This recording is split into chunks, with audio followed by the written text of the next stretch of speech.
Hello guys and welcome back to the 4Gamers Here. Before we start, I just want to say a couple of things. The first one is, recently we've had lots of comments and dislikes off another channel who have a similar name to us. So yeah, I just thought I'd point that out there. I think it's a bit immature how they can't just deal with it. I did not know anyone else had this channel name when we started, and this one was available, so I took it. Secondly, welcome back to Movie Talk. It's been a while. We've been trying to get out all the videos we've had delayed, so that's why all these videos have been coming out recently and no movie talks. And thirdly, if you're watching this video, thank you and welcome to our channel. Subscribe for gameplay and movie talk and game talk, which will be coming out later today. So let's get into it. A Million Ways to Die in the West. Wow, it was...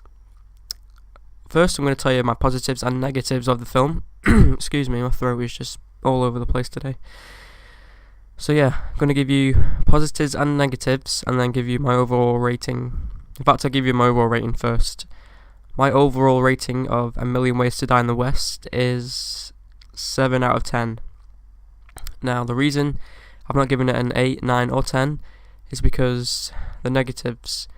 The negative number one is I have to say some scenes really did drag on, and it was pretty late. It was 9:25 when I went to go and watch it, so obviously I was getting a bit tired. So the scenes that dragged on really just made me get a bit sleepy.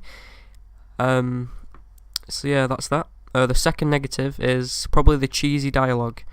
Now there was a lot of it in the film. Some of it was reasonable, but some of it was just mixing that with the dragged on scenes. It wasn't really nice to watch. But on to the positives. When Liam Neeson first came on the screen, that was like a breath of fresh air, if you ask me. Liam Neeson's one of my favourite actors, and to see him as a villain was just amazing. You know, it was just really good to see Liam Neeson play the bad guy for once. I mean, I know he played bad cop in the Lego movie, but you know, it wasn't really a real life villain character, and I think he played that really well, the villain cowboy. So that kind of made up for the slow start, if you ask me. And then there was bits of humour here and there. Some of it was like more mature humour, which I didn't really get most of the time. You know, I'm only 16. Some of it I got, but yeah, there are some bits that I didn't really understand. Another thing I found really amazing about this film is they had a cameo of Doc from Back to the Future. Seth, the main character, Albert Stark, I believe. He was just like riding out of somewhere, and then he saw like some flashing coming from the barn. He goes over and opens the door, and the Doc is there working on that Back to the Future car, and it's actually the real actor. It was just amazing. I thought that was just really good how they did that. There was also a cameo at the end from Jamie Foxx. I don't know who he was playing because I've not seen him before in any other film, so that was probably good for some people, but I didn't really understand that. There were some really funny scenes in it. One of my favourites was the diarrhea scene.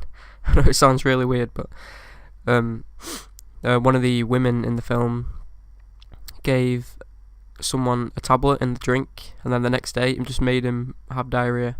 And he took some guy's hat and just did it in the middle of everyone. Everyone was watching him do it, and then he like kicked the hat over, and all this sludgy stuff just came out. It was disgusting, but it was really funny.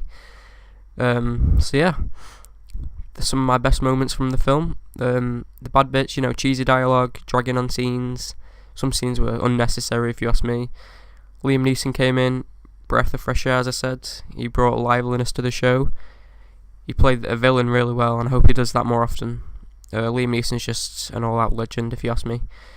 So yeah, my overall rating of A Million Ways to Die in the West, 7 out of 10. If you like humour and comedies, you know, take your girlfriend and go and see it. I recommend you will like it. Comment below if you've seen A Million Ways to Die in the West and tell me your rating and what you thought of the film. Yeah, so the next film review will be, I really do not know, probably maybe Godzilla or a new film that's coming out.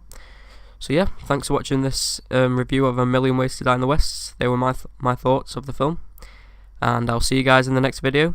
Like if you did enjoy, and goodbye.